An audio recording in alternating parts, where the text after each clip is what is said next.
चाहे वो ब्राह्मण क्षत्रिय वैश्य समाज से ही आता हो तो उसको आरक्षण का दर्जा में रखा जाए। हम लोग ये मांग कर रहे हैं। गोरिया कोठी की सियासत इस बार कैसी होगी? लड़ाई A to Z वाली होगी, लड़ाई सिर्फ और सिर्फ जात वाली होगी, या लड़ाई विकास वाली होगी? लड़ाई मंडल आयोग वाली होगी और विकास की होगी। पूरे बिहार में लड़ाई होगी कि मंडल आयोग की पूरी सिफारिश को लागू कर दी जाए। नमस्कार, बिहार विधानसभा के चुनावों का दौर जारी है और तमाम प्रकार के बैनर पोस्टर के माध्यम से अब चुनावी रंग में बिहार रंग चुका है। इस बार अलग अलग प्रत्याशी अलग अलग दावे करते नजर आ रहे हैं, लेकिन हमारे साथ और हम जो है इस वक्त सिवान जिले के गोरियाकोटी विधानसभा क्षेत्र में मौजूद हैं और आज जब हम यहाँ मौजूद हैं तो कई चीजों को दिलचस्पी के साथ जानने का प्रयास करेंगे।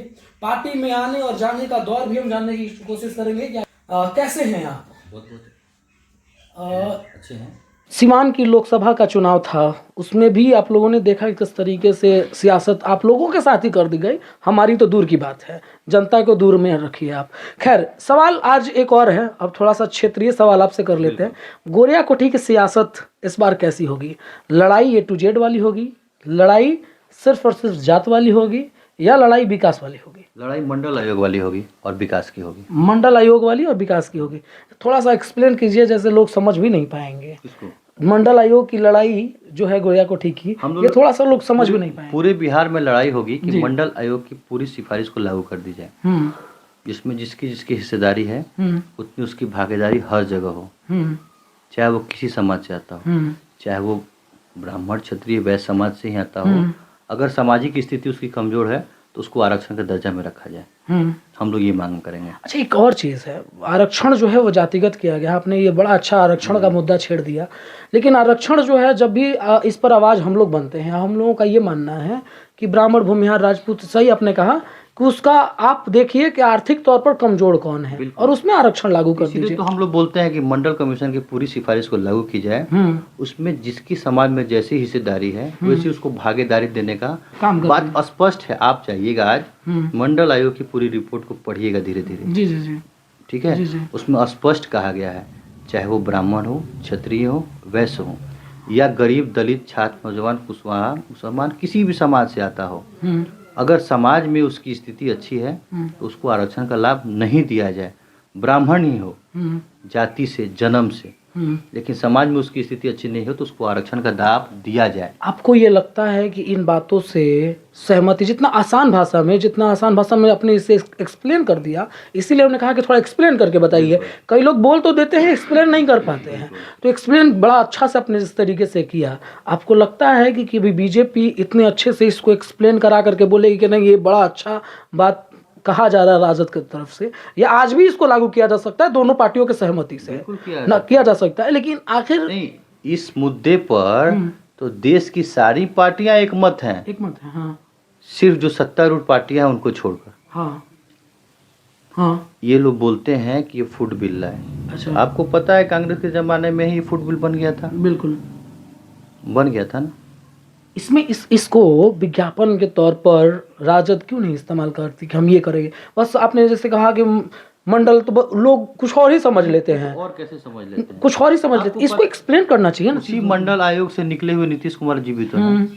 चिराग पासवान के पिताजी भी उसी मंडल आयोग से तो निकले थे। तो ये लोग सत्ता में पहुंच के क्यों इस चीज को भूल गए? ये तो सवाल आप लोगों का बनता है सर।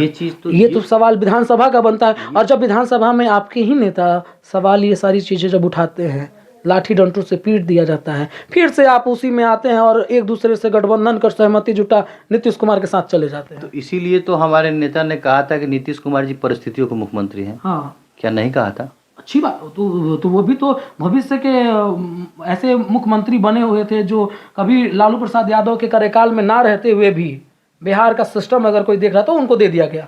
लेकिन आखिर आज का सिस्टम किसके हाथों में है? आज नीतीश कुमार जी शोक सभा में ताली बजा दे रहे हैं, विपक्ष कह रहा है कि अरे वो ढीले हो गए हैं, थोड़ा सा समझ में नहीं आ रहा है। इसका जवाब समय आने पर जनता देगी, हम कुछ नहीं कर सकते, पब्लिक देगी। गोरिया कोठी में आपके आने के बाद कुछ ऐसा काम जो आप करना चाहते हैं, दिल में हो कि आएंगे तो इससे ज़रूर करेंगे, सरकारी फंड से हो या ना हो, अपने फंड से भी कर देंगे?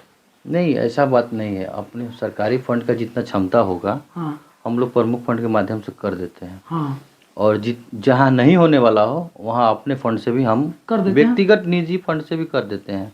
नहीं, हमारा ये नहीं कहना है, हमारा कहना है कि विधायक बनने के बाद या विधानसभा का, अभी तो हम विधायक हैं ही नहीं। नहीं, अगर जनता यहाँ का प्रमुख भी तो नहीं थे आप, ठीक है, जनता ने आपको मुखिया भी दिया, सब कुछ दिया, दे ही रही है।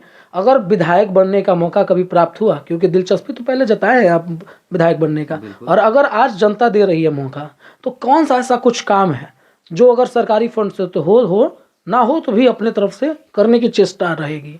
एक ही काम कर सकते हैं, कोई गरीब परिवार का बच्चा पढ़ने में ठीक हो, उसको हम पढ़ा सकते हैं विधायक बनने के बाद, अपने फंड से, विधायक बनने के अभी भी।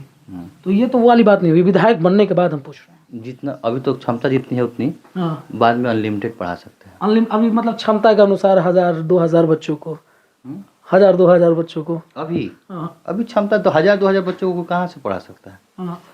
अभी आपको जानकारी बताते हैं, 4 बच्चों को मैं पढ़ा रहा हूँ। अच्छा। अब कहाँ पढ़ा रहे हैं, कैसे पढ़ा रहे हैं, वो गुप्त रहे, ये मीडिया में नहीं, आपको देखना हो तो हम दिखा सकते हैं। बिल्कुल, बड़ा अच्छा बात आपने कहा। और ऐसे विचारधाराओं के नेता आज के दौर में है भी नहीं, जितना अच्छे से इन्होंने चीज़ों को एक्सप्लेन किया। हमें ज़रूरत है आज अपने सिस्टम को सुधारने के लिए एक शिक्षित युवा प्रतिनिधियों की, जो हमारे कार्यों को बेहतर ढंग से जो है वो रिप्रेजेंट भी करे। अन्यथा कागजों पर करने के लिए और सिग्नेचर करने के लिए तो आप ला करके किसी को बैठा दीजिए, वो नहीं ज़रूरी है। लेकिन कुछ अगर ज़्यादा ही हम तारीफ करेंगे तो लोग कहेंगे कि पेड इंटरव्यू है। तो ये सारी चीज़ों को करते हुए हमारा ऐसा कोई मकसद नहीं है, लेकिन जितने अच्छे से इन्होंने चीज़ों को एक्सप्लेन किया, हमारा वो कटाक्ष की आप बताइए कि इसको एक्सप्लेन करके, क्योंकि जनता नहीं समझ पाएगी। सही बात है, अनपढ़ जनता अगर है कहीं पे तो वो नहीं समझ पाएगी, बुरा मत मानिएगा, लेकिन कुछ लोग जो है नहीं समझ पाते हैं इन चीज़ों को। बहुत लोग समझ सकते हैं, और लोगों को अगर पब्लिक को समझाया जाए तो जो नहीं पढ़े लिखे लोग हैं वो हमसे बेहतर समाज को समझते हैं। समाज को समझते हैं, सिस्टम को नहीं समझ पाते। सिस्टम देखिए, सत्ता का सिस्टम नहीं समझ पाते हैं, लेकिन जो नहीं पढ़े लोग हैं, लिखे लोग हैं, उनसे हम लोगों को बहुत कुछ सीखने की जरूरत है। खैर, वीडियो को देखने के लिए आपका बहुत बहुत धन्यवाद। इतना लंबा और बिहार के सियासत में और महान धुरंधरों का जो आने का दौर है, इसमें कई इंटरव्यू और कई खबरें जो है हम आप तक लेकर के आते रहेंगे। वीडियो को